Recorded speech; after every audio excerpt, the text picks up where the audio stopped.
Hi YouTube, how you doing? Welcome back to the channel. December 2nd, we have 5 games on the board tonight. We're not going to be forcing anything, but we'll take you through each and every game. I'll let you guys know which way I'm leaning, and then as always, I'll let you know my final plays in the pinned comment. But before we get to tonight's action, let's talk about yesterday. Yesterday, we went 3-0. We had the Hawks, we had the Wizards, and then Aaron Gordon playing his old team, the Orlando Magic, his over in points, easy. 3-0, clean sweep of the board. We didn't force anything last night. We're not forcing anything tonight. And I do want to say this while I can. We have not lost in December. We have not lost this month. Sounds good. It's only been a day. It's a fact. But we'll see how long that holds up. But we got 5 games on the board tonight, guys. Make sure to hit that subscribe button, like the video, and let's jump into this. We also have a good shout out of the day to give at the end of the video, so stay tuned for that. But moving on to tonight's slate, we have the Bulls traveling to New York to take on the Knicks here. Knicks 2-point underdogs here at home. Knicks 10-11 against the spread. Chicago 14-8 against the spread this year. Knicks have not been a very good against the spread team at home. They're 4-7. A couple injuries to note on the Chicago side of things. Zach LaVine looks like he's probable. Kobe White is out. And then on the New York side of things, RJ Barrett is questionable here. I think you have to lean Chicago. This team is the better team overall. I don't know what's going on with New York. They're kind of sliding. Last time these two teams played was just, 9-10 days ago, and Chicago covered this number. They won 109-103. I lean Chicago here. That has a good chance of making the final ticket. I'll keep you guys posted in the pinned comment.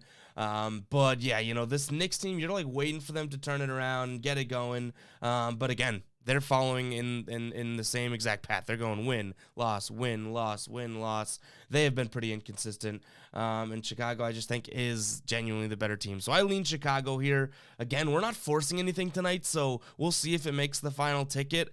Definitely some interesting player props to look into this game, so keep an eye on the pinned comment there. But I lean Chicago. It's just a low number. It's a little bit too low of a number for me if Chicago's going to be just straight up the better team, and they only have to cover 2 points here. Moving on to, that's obviously if Zach LaVine is a go, by the way, too. One of the best players on the team. Looks like he's probable, so that's a good sign. Moving on to the Raptors hosting the Bucks. Bucks 4.5-point favorites on the road here. The Bucks did just play yesterday. They beat Charlotte by 2. They were losing by a lot of, for most of that game. They ended up coming back, taking the win, but still a hard-fought game there, playing against Charlotte, 127-125.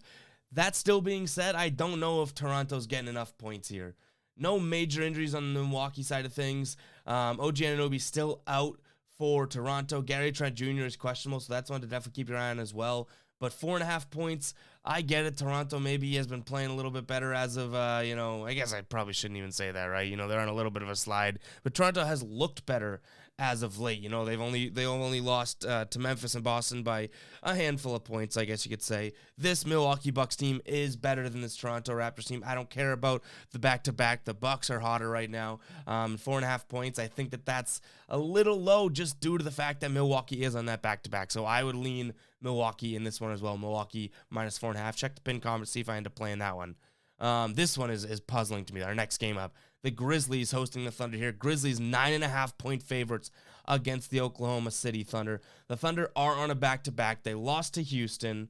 The Grizzlies have won a couple in a row, but how quickly do we forget that this Grizzlies team is less their best player in John Moran? It looks like Kyle Anderson is also questionable tonight. I don't understand why they are asking for a double-digit win against the Thunder. Is it because the Thunder are, on the second night of a back-to-back, they're away traveling to Memphis? I don't know, but I'm not touching Grizzlies minus 9.5 there. That is a crazy number to me. If anything, I lean Thunder plus 9.5. They are 13-8 against the spread. They're the rumbling covering Thunder this season. 6-15 record, but 13-8 against the spread. Them and the Cavs are two teams that are like, all they do is cover. They don't win games if they cover. But I can't touch this one. Like, if anything, it's gonna be a Thunder play for me. But that's just such a big number, and I don't know if I can totally trust the Thunder in this spot on the second night of a back-to-back, so this could be a stay away, but it's going to be Thunder or nothing for me. That 9.5-point spread is absurd to me. It really, like, that's crazy to me for a Grizzlies team without their best player. Next, we have another big spread here. Suns hosting the Pistons. Suns gonna be without Devin Booker, right? And it looks like they are getting 12. They're giving 12.5 points to Detroit. I do think that this Suns team is still good without Devin Booker. Chris Paul's been really good for them this year. You have a team that's red hot versus a team that's, ice cold here. But in terms of a spread, I don't think that I can lay that 12.5 points as Phoenix. And because they're red hot, this is probably going to be a game that I end up staying away from totally. But I would lean Detroit here plus 12.5 just because that's such a big number. Who knows how the Suns might react without Devin Booker, or, they know he's out indefinitely. Are they going to be a little distracted, everything like that? So I would lean Detroit, but that's going to be pretty tough. You're going to have to twist this arm of mine to get that on the final ticket because I don't know if I can bet the Detroit Pistons against the hottest team in the NBA. So that's where my head is at there. Like 12.5 points is a lot. I don't think I can lay that as a Suns, but I don't know if I can, expect the Pistons to even keep it close against one of the best teams in the league. All right, last game of the night, we have the Blazers hosting the Spurs. Blazers 3.5-point favorites at home against the Spurs here. Obviously, as you might know, we got Damian Lillard. He's going to be out with an abdomen injury for quite some time here. Little also out indefinitely, and then Norman Powell is questionable tonight. Those injuries, I don't know if, I think we need Powell. I guess we want to wait on before making a judgment here.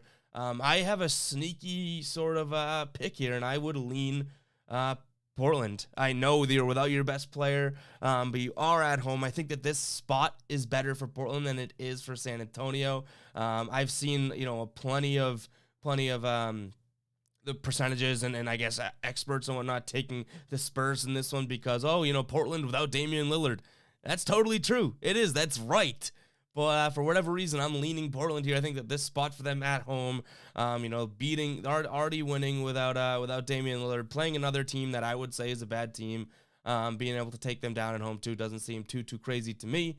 And the Blazers overall at home are 8-3 against the spread this year. They're really good against the spread team at home. For a team that is 9-13 against the spread overall, they've 1-10 against the spread away. They're not away tonight. They're at home. So I would lean Blazers. I don't know if it makes the final ticket. Keep an eye on the pinned comment.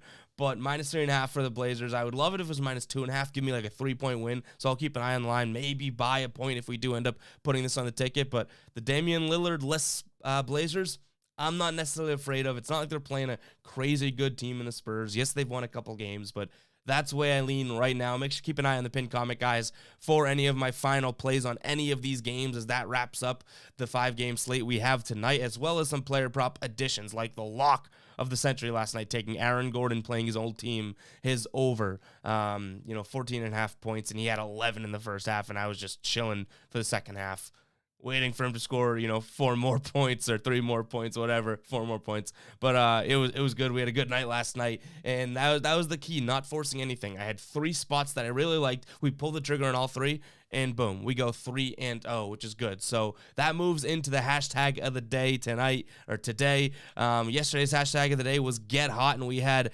Josiah comes in, says hashtag Get Hot, and it looks like he had 5 plays last night, hit 4 out of 5. I believe Terry Rozier being the sole pick, and Terry obviously shot enough to be able to hit that over in threes, but he had Franz Wagner, Luka Doncic, Jokic, and the Mavs money line hitting last night. So hashtag Get Hot. He gets his shout out today. Good night for him. 4 of 5, 90% last night. Hey, wasn't as good as 100, Ken. I'll tell you that wasn't as good as 100. But shout out to you for Get Hot. Guys, if you don't know how the hashtag of the day works, I give you a hashtag each and every day. All you got to do, drop that hashtag in the comments. Give me your locks. Give me your picks for tonight. What are you guys playing? And if you have a good night, you have a chance to be featured in tomorrow's video. And today's hashtag, yesterday's hashtag was Get Hot. Today's hashtag, we're saying Stay Hot. We're saying stay hot. Hashtag stay hot in the comments, guys. Just give me your picks. It could be one pick. It could be two picks. If you have a positive night, a good night, we'll randomly select someone that has one and throw them up as a shout out in the next video like we did for Akin there today. But that's going to do it for today's video, guys. Obviously, hit that subscribe button, like the video, and keep an eye on the pinned comment for my final plays. Every day we take you through each and every game, but we don't have action in each and every game, especially a 5-game slate. We pick our spots wisely. Hopefully, I would say wisely more often than not. But yeah, keep an eye on the pinned comment, guys, and we'll catch you guys in the next video. Peace out.